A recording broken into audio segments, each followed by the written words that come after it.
So మనం ఒక Aadhaar authentication మీద పనిచేయాలి అనుకుంటే దీని ఓటీజీ కేబుల్ అంటారండి, ఓటీజీ కేబుల్.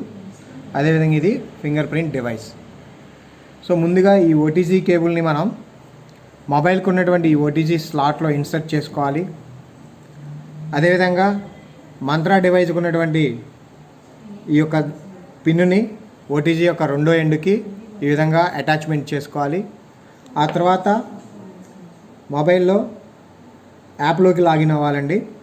సో ఆల్రెడీ ఈ విధంగా మొబైల్లోకి యాప్లోకి లాగిన్ అవ్వాలి. దానికంటే ముందుగా మనం గమనించాల్సిన అతి ముఖ్యమైన అంశం ఏంటంటే కొన్ని మొబైల్స్లో బై డిఫాల్ట్ ఓటీజీ ఆన్లో ఉంటుంది, మరికొన్ని డివైజుల్లో ఓటీజీ బై డిఫాల్ట్ ఆఫ్లో ఉంటుంది. సో సెట్టింగ్స్లోకి వెళ్ళి ముందుగా మనం ఓటీజీ ఆన్ పొజిషన్లో ఉందా ఆఫ్ పొజిషన్లో ఉందా అనేటువంటి దాన్ని గమనించుకోవాలి. ఇక్కడ గమనించినట్లయితే ఇప్పుడు ప్రస్తుతం ఓటీజీ ఆన్ పొజిషన్లో ఉంది. సో ఆ విధంగా ఓటీజీ ఆన్ చేసుకొని ఇప్పుడు యాప్లోకి లాగిన్ అవ్వాలి. సో ఈ విధంగా యాప్ని క్లిక్ చేసిన వెంటనే మనం గతంలోని యూజర్ ఐడి పాస్వర్డ్ కొట్టి మన యూజర్ ఐడి పాస్వర్డ్ని సేవ్ చేసుకున్నాం కాబట్టి నేరుగా యాప్ ఓపెన్ అయింది.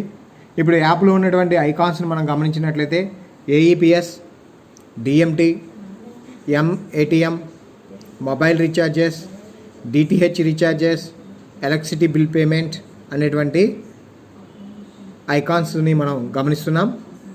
దీనిలో ఒక్కొక్క ఐకాను మనం చెప్పుకున్నటువంటి ఒక్కొక్క సర్వీస్కి ఉపయోగపడుతుందండి. ఫర్ ఎగ్జాంపుల్ ఏఈపిఎస్ తీసుకుంటే మనం విత్డ్రా అనేటువంటిది ఇవ్వచ్చు. ఏఈపిఎస్ అంటే Aadhaar enable payment system. Aadhaar enable payment system. ఈ ఆధార్ ఎనేబుల్ పేమెంట్ సిస్టమ్ ద్వారా విత్డ్రా అనేటువంటిది లేదా బ్యాలెన్స్ ఎంక్వైరీ అనేటువంటి రెండు సర్వీసెస్ని కస్టమర్కి ప్రొవైడ్ చేయొచ్చు. ఫర్ ఎగ్జాంపుల్ ఇప్పుడు మనం ఏఈపిఎస్ని సెలెక్ట్ చేసుకున్నాం. సెలెక్ట్ చేసుకున్న వెంటనే ఇక్కడ బ్యాలెన్స్ ఎంక్వైరీ మరియు క్యాష్ విత్డ్రా అనేటువంటి రెండు అంశాలు కనిపిస్తున్నాయి. సో ఇప్పుడు క్యాష్ విత్డ్రా చేసుకోవాలనుకుంటే క్యాష్ విత్డ్రాని, బ్యాలెన్స్ ఎంక్వైరీ అనుకున్నప్పుడు బ్యాలెన్స్ ఎంక్వైరీని మనం సెలెక్ట్ చేసుకోవడం జరుగుతుంది. ఫర్ ఎగ్జాంపుల్ ఇప్పుడు మనం బ్యాలెన్స్ ఎంక్వైరీని చేసుకుంటున్నాం. అయితే ఈ బ్యాలెన్స్ ఎంక్వైరీకైనా లేదా క్యాష్ విత్డ్రా అయినా సరే ఆధార్ ఎనేబుల్ పేమెంట్ సిస్టమ్ ద్వారా ఒక కస్టమర్కి అందించాలి అంటే ముందుగా ఆ కస్టమర్ యొక్క ఆధార్ అనేటువంటిది ఆ బ్యాంక్ అకౌంట్కి లింక్ అయి ఉండాలి. ఎవరి ఆధార్ అయితే వాళ్ళ యొక్క బ్యాంక్ అకౌంట్కి లింక్ అయి ఉంటుందో వాళ్ళకి మాత్రమే ఈ సర్వీసెస్ మనం అందించగలుగుతాం. సో ఇప్పుడు లింక్ అయినటువంటి ఒక కస్టమర్ మనల్ని అప్రోచ్ అయినప్పుడు ముందుగా ఇక్కడ ఎంటర్ ఆధార్ అనేటువంటి దాన్ని మనం గమనిస్తున్నాం. ఎంటర్ ఆధార్. సో అదేవిధంగా కస్టమర్ మొబైల్ నెంబర్ దాని కింద, రెండోది దాని కింద రిమార్క్స్ అనే దాన్ని గమనిస్తున్నాం. ముందుగా ఎంటర్ ఆధార్ నెంబర్ దగ్గర కస్టమర్ యొక్క ఆధార్ నెంబర్ మనం ఎంటర్ చేద్దాం.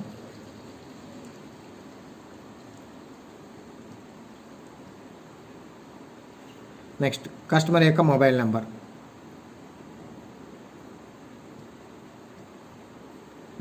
రిమార్క్స్ అన్న చోట మనం ఏదైతే సర్వీస్ అందిస్తున్నామో ఆ సర్వీస్ని రాసుకోవచ్చు. For example balance enquiry, balance, submit అని కొట్టిన వెంటనే మనం ఇచ్చినటువంటి ఆధారు ఉడాయ్ పోర్టల్లో ఉందా లేదా అనేటువంటి చెక్ చేసుకొని ఉంది అని సింబాలిక్గా ఇక్కడ గ్రీనింగ్తో టిక్ మార్క్ చూపించింది. అదేవిధంగా ఇప్పుడు మనం ఈ బ్యాలెన్స్ ఎంక్వైరీ ఆ కస్టమర్కి యొక్క ఏ అకౌంట్కి ఎంత బ్యాలెన్స్ ఉందో చూడాలనుకుంటున్నాం. అంటే ఫర్ ఎగ్జాంపుల్ కస్టమర్కి 3 రకాల బ్యాంకులు ఉన్నాయనుకోండి, దానిలో ఏ బ్యాంకు యొక్క బ్యాలెన్స్ చూడాలి అనేటువంటిది విషయానికి వస్తే ఇక్కడ సెలెక్టెడ్ లిస్ట్ ఆఫ్ బ్యాంక్స్ ఉన్నాయి.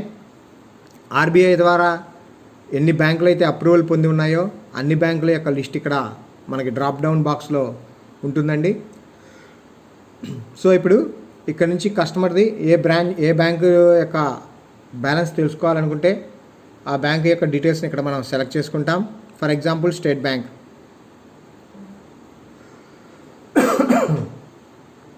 So state bank of India అని సెలెక్ట్ చేసుకొని వడా యొక్క నామ్స్ని అగ్రీ అవుతున్నట్టుగా టిక్ చేసి నెక్స్ట్ అనేటువంటి దాన్ని ప్రెస్ చేయగానే ఇక్కడ లిస్టెడ్ ఫింగర్ ప్రింట్ డివైజెస్ కనిపిస్తున్నాయి. ఇక్కడ మనం యూజ్ చేస్తున్న డివైజు మంత్రా డివైస్ కాబట్టి మంత్రా డివైస్ సెలెక్ట్ అయ్యి ఉంది. డన్ అని సెలెక్ట్ చేసిన వెంటనే మంత్రా డివైస్ రెడీ చేసుకొని రీఇనిషియేట్ అనేటువంటి దాన్ని క్లిక్ చేసిన వెంటనే